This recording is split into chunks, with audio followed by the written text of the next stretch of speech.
Di tengah dunia yang penuh tantangan ini, banyak orang merasa kehilangan arah. Keluarga, teman-teman, bahkan orang-orang yang kita temui setiap hari kadang butuh seseorang yang bisa membantu mereka menemukan jalan keluar dari masalah mereka. Disinilah kamu bisa hadir dan memberikan dampak nyata.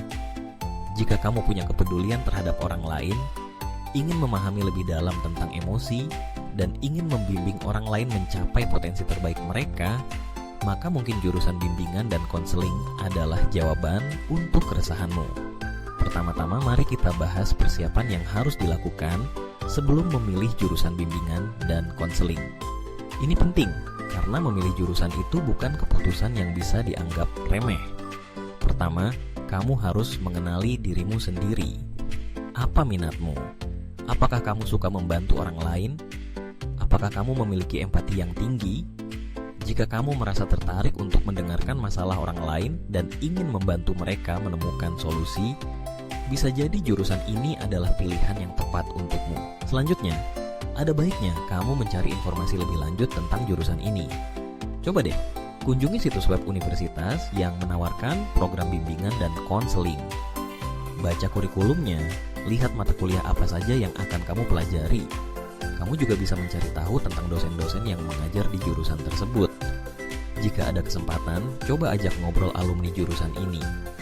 Mereka bisa memberikan gambaran yang lebih nyata tentang pengalaman kuliah dan tantangan yang mereka hadapi. Sekarang, mari kita bahas materi utama yang akan dipelajari selama kuliah. Di jurusan bimbingan dan konseling, kamu akan belajar berbagai hal yang berkaitan dengan psikologi, pendidikan, dan teknik konseling. Beberapa mata kuliah yang biasanya ada di program ini antara lain psikologi perkembangan, teori-teori konseling, teknik konseling, serta etika dalam bimbingan dan konseling. Kamu juga akan belajar tentang berbagai masalah yang dihadapi oleh individu, seperti masalah pribadi, sosial, belajar, dan karir. Selain itu, ada juga praktik lapangan yang sangat penting. Di sini, kamu akan mendapatkan pengalaman langsung dalam melakukan konseling.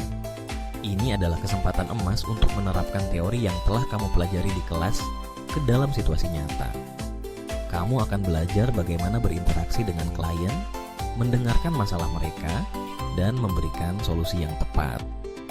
Pengalaman ini sangat berharga dan akan membekalimu dengan keterampilan yang dibutuhkan di dunia kerja nanti. Namun, seperti halnya jurusan lainnya, bimbingan dan konseling juga memiliki tantangannya sendiri. Salah satu tantangan terbesar adalah menghadapi berbagai macam masalah dan emosi dari klien. Terkadang, kamu akan berhadapan dengan situasi yang sangat sulit dan emosional. Ini bisa menjadi beban mental yang cukup berat. Oleh karena itu, penting untuk memiliki kemampuan manajemen stres yang baik dan dukungan dari teman-teman serta dosen. Tantangan lainnya adalah proses belajar itu sendiri. Mempelajari teori-teori konseling dan psikologi tidak selalu mudah. Kamu perlu menguasai banyak konsep dan teknik, serta memahami bagaimana menerapkannya dalam praktik. Selain itu, kamu juga harus siap untuk terus belajar, karena dunia psikologi dan konseling selalu berkembang. Jadi, jika kamu tidak suka belajar atau merasa cepat puas, mungkin jurusan ini bukan untukmu. Setelah lulus dari jurusan bimbingan dan konseling, prospek kerja yang ada cukup beragam. Banyak lulusan yang bekerja sebagai konselor di sekolah, perguruan tinggi, atau lembaga pendidikan lainnya. Di sini, kamu akan membantu siswa mengatasi masalah akademis dan emosional mereka. Selain itu, ada juga peluang untuk bekerja di lembaga swasta, rumah sakit, atau organisasi non-profit yang berfokus pada kesehatan mental. Tentu saja kamu juga bisa memilih untuk membuka praktik konseling sendiri.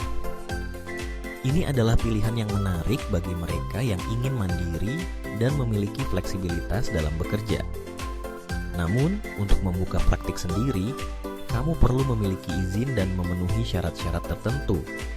Jadi pastikan untuk mempelajari hal ini lebih lanjut.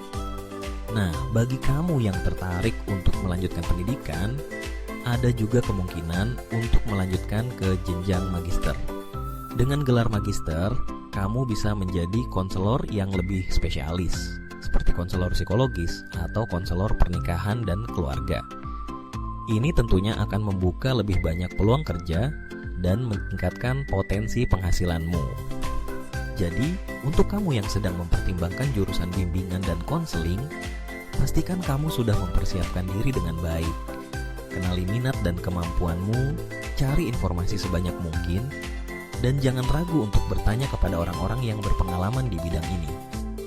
Ingat, keputusan ini akan mempengaruhi masa depanmu, jadi pilihlah dengan bijak. Sekarang, mungkin kamu sudah mendapatkan gambaran yang lebih jelas tentang jurusan bimbingan dan konseling. Semoga informasi ini bermanfaat dan bisa membantu kamu dalam menentukan langkah selanjutnya. Jangan lupa, apapun jurusan yang kamu pilih, yang terpenting adalah kamu harus mencintai apa yang kamu lakukan. Selamat berjuang untuk masa depanmu.